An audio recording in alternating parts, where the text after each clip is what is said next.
Assalamualaikum warahmatullahi wabarakatuh. Apa kabarnya anak-anak?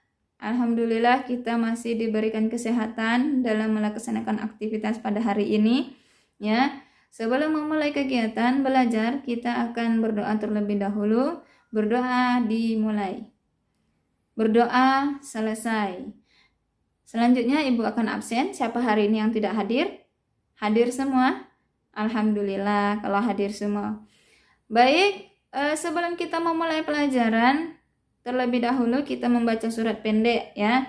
Mudah-mudahan apa yang kita lakukan hari ini mendapatkan berkah dari Allah Subhanahu wa taala. Dan untuk memulainya, mari sama-sama kita membaca surah Al-Fatihah. A'udzubillahi minasyaitonirrajim. Bismillahirrahmanirrahim. Alhamdulillahirabbil alamin, arrahmanirrahim, maliki yaumiddin. Iyyaka na'budu wa iyyaka nasta'in. Ihdinas siratal mustaqim. Siratal ladzina an'amta 'alaihim ghairil maghdubi 'alaihim waladdallin. Amin. Alhamdulillah. Baik, sebelum kita memulai pelajaran, Ibu terlebih dahulu akan menyampaikan tujuan pembelajaran kita pada hari ini, yang mana materi pada hari ini adalah tentang mengkonsumsi makanan dan minuman yang halal dan bergizi. Adapun setelah kita mempelajari materi tentang mengkonsumsi makanan yang halal dan bergizi ini, yang pertama kita dapat menyebutkan dalil nakli tentang mengkonsumsi makanan dan minuman yang bergizi. Yang kedua, kita dapat menyebutkan hadis terkait tentang mengkonsumsi makanan dan minuman yang halal dan bergizi. Selanjutnya, dapat menyebutkan dan mengidentifikasi hukum bacaan lam dan ro. Yang kelima, yang selanjutnya dapat menyebutkan isi kandungan dari Quran surat An-Nahl ayat 114. Dan yang terakhir, tujuan pembelajaran ini adalah agar kita dapat menghafalkan Quran surat An-Nahl ayat 114. Baik, silakan anak ibu perhatikan ya materi kita pada hari ini. Yang pertama tentang Quran surat An-Nahl ayat 114. Silakan dilihat terlebih dahulu. Kemudian kita sama-sama membaca. Bisa Ibu baca terlebih dahulu ya, baru nanti kita baca sama-sama, atau kita baca sama-sama kemudian nanti kita artikan sama-sama juga. Oke, kita baca sama-sama saja ya. Bismillahirrahmanirrahim. Fakulu mimma razaqakumullahu la halalan thayyiba washkuru nikmatallahi in kuntum iyyahu ta'budun. Yang artinya, maka makanlah yang halal lagi baik dari rezeki yang telah diberikan Allah kepadamu, dan syukurilah nikmat Allah jika kamu hanya menyembah kepadanya. Nah, ini Quran surat An-Nahl ayat 114. Kemudian dari Quran surat An-Nahl ayat 114 ini dapat kita artikan secara perkata atau mufrodat. Silakan dilihat mufrodatnya. Fakulu, yang artinya maka makanlah, mimma dari apa, razaqakum memberi rezeki kepadamu, Allahu Allah, halalan halal, thayyiban baik, wa ushkuru dan bersyukurlah, nikmat Allahi Allah, in jika kuntum kalian, iyahu adalah ta'budun menyembah kepadanya. Oke, sampai di situ ada yang ingin ditanyakan? Barangkali ada yang tidak paham atau kurang mengerti maksudnya. Ini kita membahas tentang dalil naklinya dulu ya. Dalil nakli tentang mengkonsumsi makanan dan minuman yang halal dan bergizi. Ya, itu dalil nakli yang diambil dari Al-Quran. Selanjutnya Yang kedua, ini hadis tentang makanan dan minuman yang halal dan bergizi. Dari Abu Hurairah radhiyallahu anhu, dia berkata, Rasulullah Shallallahu alaihi wasallam bersabda, sesungguhnya Allah Ta'ala itu baik, tidak menerima kecuali yang baik, dan sesungguhnya Allah memerintahkan orang beriman sebagaimana dia memerintahkan para rasulnya dengan firman-Nya, wahai para rasul, makanlah yang baik-baik dan beramal sholihlah. Dan dia berfirman, wahai orang-orang yang beriman, makanlah yang baik-baik dari apa yang kami rizkikan kepada kalian.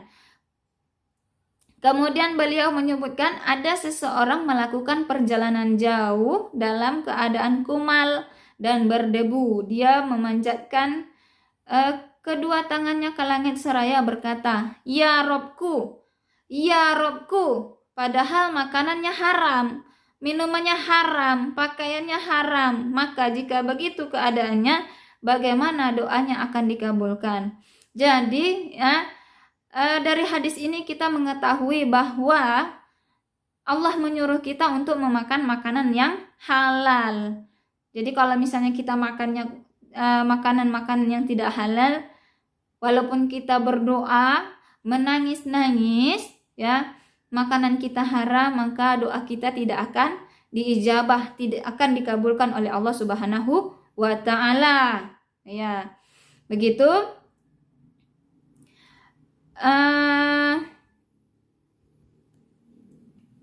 Itu hadis tentang memakan makanan ataupun mengkonsumsi makanan yang halal dan bergizi. Baik, sampai situ ada yang ingin ditanyakan atau ada yang ingin menanggapi atau ingin menambahkan? Sekiranya ada anak-anak ibu yang tahu hadis tentang makanan dan minuman yang halal dan bergizi. Ada? Tidak ada?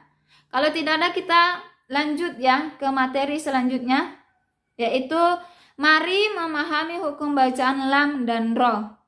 Hukum bacaan lam itu dibagi menjadi dua, yaitu lam tafkhim dan lam tarki. Ya, jadi ada dua, lam tafkhim dan lam tarki. Apa itu lam tafkhim? Lam tafkhim itu adalah lam tebal. Ya, lamnya dibaca tebal apabila berharokat fathah atau domah. Sementara lam tarki adalah lam tipis, artinya dibaca tipis, ya. Dan lam ini dibaca tipis apabila lamnya berharokat kasroh. Baik, paham? Atau ibu ulang lagi? Ibu ulang sekali lagi ya. Hukum bacaan lam terbagi menjadi dua. Yang pertama, hukum bacaan lam tafkhim.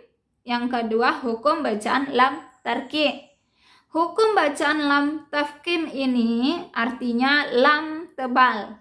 Lam tebal itu adalah apabila lamnya berharokat fathah atau domah, ya. Kemudian lam tarki atau lam tipis itu dibaca tipis apabila lamnya berharokat kasroh. Oke.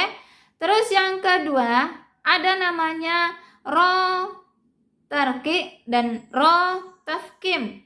Ya, ro juga dibagi menjadi dua. Ya, ro tafkhim dan ro tarki. Karena tadi pembahasan kita yaitu mari memahami hukum bacaan lam dan ro, maka ada dua pembahasan. Ya, hukum bacaan lam tadi, kemudian hukum bacaan ro. Hukum bacaan ro ini juga dibagi dua. Yang pertama ro tafkhim, yang kedua ro tarki. Ro tafkhim apabila ro-nya berharokat fathah atau domah. Kemudian yang kedua, ro-nya ro tarki apabila tipis ya, apabila ro-nya berharokat kasroh. Bisa dipahami? Bisa dimengerti? Baik, kalau sudah dimengerti kita lanjutkan ya. Nah, ini contoh-contoh dari hukum bacaan lam tafkhim. Dari mana kita bisa tahu? Kita lihat dia berharokat fathah dan berharokat domah. Ya. Salah satu contohnya zahaballah. Zahaballah. Lamnya berharokat fathah. Kemudian fazadahumullah. Fazadahumullah. Lamnya berharokat fathah. Yang ketiga, fahuwa syarrun kullama ruziku. Ya, fahuwa syarrun kullama ruziku. Lamnya berharokat domah. Narullahil muqadah. Lamnya berharokat fathah. Itu disebutkan dengan lam tafkim. Kemudian yang kedua, contoh lam tarki. Contoh lam tarki ini, ya, lam tarki itu lamnya berharokat kasroh. Berharokat kasroh. Ingat ya, lam tarki apabila lamnya berharokat kasroh. Contoh, min sya'airillah. Ya, jadi dibaca tidak tebal tetapi tipis. Min sya'airillah. Ya. Kemudian yang kedua, yusyrik billah. Yusyrik billah. Ya. Yang ketiga, min dunillah. Nah, kemudian amana billah. Ya. Ini juga termasuk ke dalam contoh-contoh lam tarki. Ada contoh-contoh yang lain nanti bisa kalian lihat ya di buku. Di buku ada. Di buku itu halaman 247, 248 ya. Kemudian kita beralih kepada contoh hukum bacaan roh. Contoh hukum bacaan roh ini juga terbagi menjadi dua. Karena roh tadi terbagi menjadi dua ya. Roh tafkim dan roh tarki. Nah, contoh roh tafkim yang memiliki yang apabila rohnya berharokat kasroh atau domah. Baik, contohnya Ibu bacakan. Marhaban. Marhaban. Ar-Rahmanir-Rahim. Ar-Rahmanir-Rahim. Rohnya dibaca tebal. Siratun. Siratun. Rohnya dibaca tebal. Fastabiqul khairat. Fastabiqul khairat. Rohnya berharokat fathah maka dibaca tebal. Selanjutnya contoh hukum bacaan roh tarki. Contoh hukum bacaan roh tarki misalnya amlam tunzirhum. Amlam tunzirhum. Rohnya dibaca tipis, tidak tebal. Absorihim. Absorihim. Rohnya dibaca tipis. Wabil yaumil akhir. Ya. Kemudian binurihim. Binurihim. Rohnya dibaca tipis. Sampai situ bisa dipahami?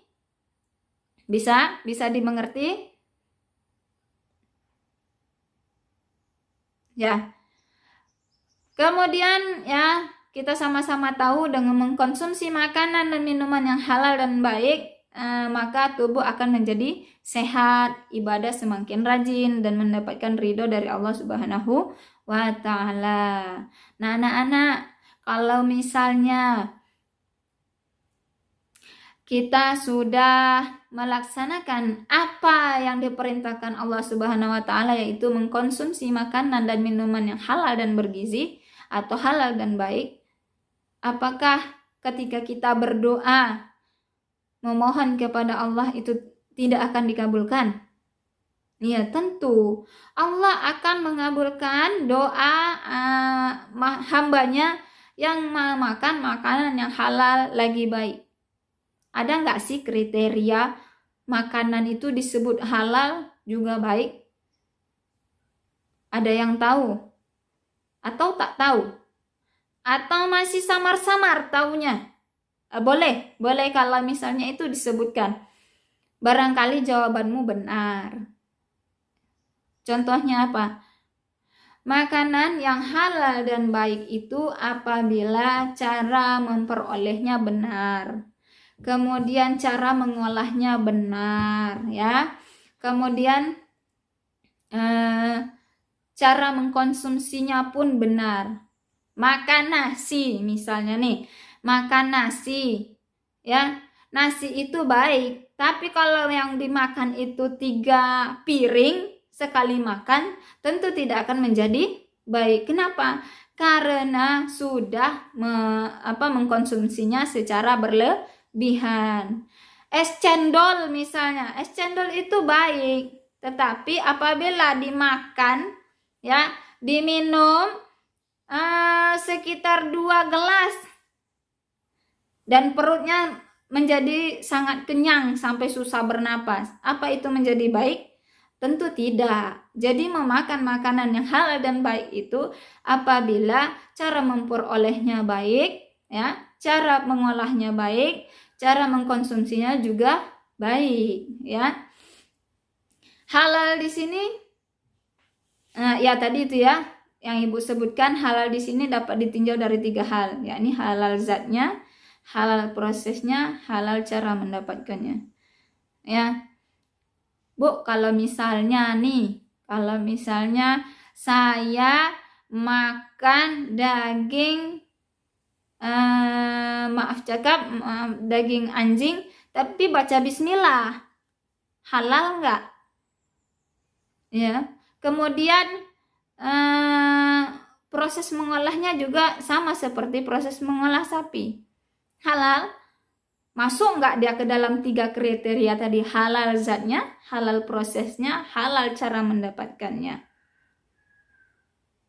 Ya, dia tidak termasuk dalam halal zatnya, ya. Karena anjing itu tidak halal. Nah, kemudian misalnya buah mangga. Ya, buah mangga itu halal apa tidak? Halal ya, buah mangga itu halal. Nah, buah mangga yang halal ini tapi dicuri dari pohon mangga tetangga. Apakah itu halal? Ya, tentu tidak halal karena cara mendapatkannya tidak benar dengan cara mencuri. Seharusnya kalau kita mau memakan makanan yang halal, kita harus meminta, ya. Nah, ada yang ingin ditanyakan atau ada yang kurang paham apa yang Ibu sampaikan? Barangkali ada yang ingin ditanyakan, ya silakan. Kalau misalnya sudah jelas, nanti giliran Ibu yang bertanya. Ada yang ingin ditanyakan? Tidak ada. Kalau tidak ada, baik kita lanjut kepada akibat memakan makanan dan minuman yang haram. Jadi ada akibatnya. Ketika kita memakan makanan yang tidak halal, maka ada akibatnya bagi tubuh kita, ya, bagi amalan kita, ya. Ada akibat yang kita dapatkan ketika kita tidak memakan makanan yang halal. Ada yang bisa menyebutkan salah satu akibat dari tidak memakan makanan yang halal? Ada? Tidak ada? Ya, bagus. Ya, doanya tidak akan dikabulkan. Tadi sudah dijelaskan ya di dalam hadis bahwa memakan makanan yang haram itu doanya tidak akan dikabulkan. Baik, ini adalah contoh-contoh makanan yang apabila kita memakannya menjadi tidak halal. Menjadi tidak halal, menjadi berakibat buruk. Yang pertama, akibat memakan makanan yang tidak halal adalah doa-doanya tidak dikabulkan. Nah, anak-anak, jadi maka makanlah makanan yang halal. Kemudian yang kedua, akibat memakan makanan yang tidak halal tadi, makan makanan yang haram, yaitu merusak hati dan akal. Jadi hati kita, akal kita tidak lagi berpikir dengan baik, tidak lagi berfungsi dengan baik. Karena apa? Karena banyak makanan yang haram itu dapat menimbulkan perilaku yang tidak baik. Kemudian amal juga tidak diterima. Amalnya tidak diterima. Selanjutnya, makanan haram membawa ke neraka. Ini sudah jelas bahwa memakan makanan yang haram itu membawa kita kepada neraka. Kemudian yang kelima, mengurangi iman dalam hati. Hati-hati, memakan makanan yang tidak halal itu ya dapat membuat iman kita di dalam hati ini berkurang, tergerus. Karena apa tadi? Makanan yang haram itu kan banyak sisi negatifnya. Nah, sisi negatif itu misalnya ketika kita memakan makanan yang haram, ada yang setan yang mengikuti makanan tersebut sehingga dapat menghasut hati kita, iman kita, sehingga iman kita menjadi kendur. Kemudian rusaknya keturunan. Jelas ini. Rusaknya keturunan di sini maksudnya apa? Ada yang tahu rusaknya keturunan itu maksudnya apa? Maksudnya ya, generasi-generasi kita tidak lagi menjadi generasi yang taat, tidak lagi menjadi generasi yang soleh, itu maksudnya. Kemudian juga makanan haram itu menzolimi diri sendiri. Kenapa menzolimi diri sendiri? Dengan mengkonsumsi makanan yang halal, maka kita tidak akan memperoleh kesehatan yang sempurna. Kalaupun ada, itu sangat jarang sekali. Bisa jadi itu adalah ujian dari Allah Subhanahu wa Ta'ala. Oke, selanjutnya coba perhatikan ini contoh makanan dan minuman yang halal. Contoh makanan dan minuman yang halal di sini banyak ya, bisa kita sebutkan. Makanan bakso, mie ayam, nasi, gado-gado ya. Itu termasuk ke dalam makanan yang halal. Tapi harus halal zatnya, halal mendapatkannya, juga halal dalam mengkonsumsinya ya. Ini ada yang lain. Semua makanan itu halal apabila cara memperolehnya, zatnya, kemudian cara pengolahannya benar ya, sesuai dengan syariat Islam.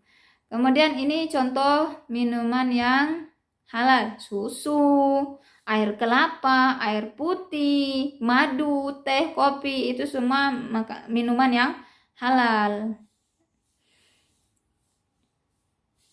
Nah, ini ada yang ingin ditanyakan kira-kira? Kalau ada yang ingin ditanyakan, silakan ditanyakan. Mungkin ada yang tidak paham apa yang Ibu sampaikan, atau barangkali Ibu terlalu terburu-buru dalam menyampaikan materi. Bisa diulang lagi. Bu, kira-kira yang ini saya kurang paham, tolong dijelaskan lagi. Bisa Ibu jelaskan kembali. Ada? Tidak ada? Kalau tidak ada, kita lanjut ke isi kandungan surat An-Nahl ayat 114. Ini tadi kan tujuan pembelajaran kita dapat menyebutkan isi kandungan surat An-Nahl ayat 114.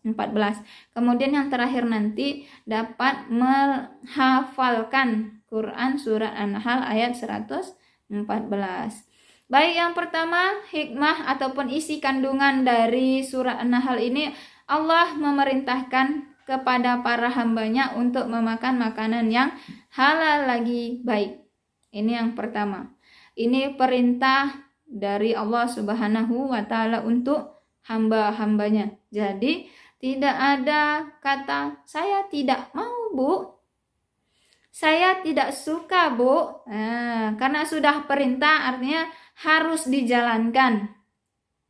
Kemudian yang kedua, makanan yang dikonsumsi seorang muslim hendaklah memenuhi kriteria halal dan baik. Ya, itu tadi ya. Kemudian yang ketiga, makanan halal merupakan rezeki dan nikmat dari Allah Subhanahu wa Ta'ala. Ini merupakan rezeki nih, doa.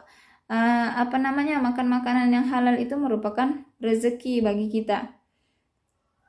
Kemudian yang keempat, Allah memerintahkan hamba-hambanya untuk bersyukur atas nikmat-nikmatnya, khususnya makanan yang halal dan baik yang Allah sediakan di bumi ini. Jadi bumi ini nih, bumi yang kita duduki ini, bumi yang kita tumpangi ini ya sudah menyediakan makanan-makanan yang halal. Ya, bisa kita lihat di sekeliling kita makanan yang halal itu seperti apa. Yang jelas kriterianya adalah halal zatnya, halal cara memperolehnya, dan halal cara pengolahannya. Yang kelima, syukur merupakan bukti implementasi tauhid ya.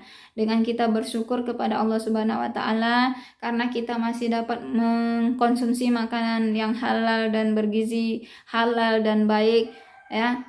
Itu kita harus bersyukur kepada Allah Subhanahu wa taala. Yang keenam, mengesahkan Allah, menyembah dan beribadah hanya kepadanya merupakan pokok utama ajaran Islam. Nah, sampai di sini kira-kira ada yang ingin ditanyakan? Kalau tidak ada, kita simpulkan ya. Atau ada yang ingin menyimpulkan materi kita pada hari ini? Ada? Tidak ada? Kalau tidak ada, baik, Ibu akan menyimpulkan materi kita pada hari ini. Materi kita pada hari ini yang pertama tentang isi kandungannya, dalil nakli tentang mengkonsumsi makanan dan minuman yang halal dan bergizi. Kemudian yang kedua, hukum bacaan lam tahkim dan lam tarki. Yang ketiga, makanan yang halal, makanan yang haram, kemudian minuman yang halal, dan yang terakhir adalah isi kandungan dari surat An-Nahl ayat 114. Ada yang ingin menambahkan kesimpulan Ibu? Mudah-mudahan apa yang kita pelajari hari ini mendapatkan berkah dari Allah Subhanahu wa taala ya. Apa yang kita pelajari hari ini menempel di dalam hati kita, tertanam di dalam hati kita bagaimana cara mengkonsumsi makanan dan minuman yang halal dan bergizi. Ada lagi? Baik, kalau tidak ada lagi, pelajaran untuk minggu depan itu tentang jujur dan amanah. Tugas di rumah untuk kalian dikerjakan. Silakan dibuka halaman 257. Kalau sudah jumpa, ya, di sana ada pilihan ganda 1 sampai 10, kemudian esainya 1 sampai 5. Nanti silakan dikerjakan di rumah, boleh dikerjakan secara mandiri, boleh dikerjakan secara berkelompok. Nah, kalau yang mau mengerjakan sendiri nggak masalah, mungkin dia bisa mengerjakan sendiri. Kalau mau mengerjakan berkelompok juga nggak masalah, yang penting dia mengerjakan tugas dengan baik ya. Nah, demikian yang Ibu dapat sampaikan. Mudah-mudahan pembelajaran hari ini mendapatkan berkah dari Allah Subhanahu wa taala. Terima kasih atas perhatiannya. Assalamualaikum warahmatullahi wabarakatuh.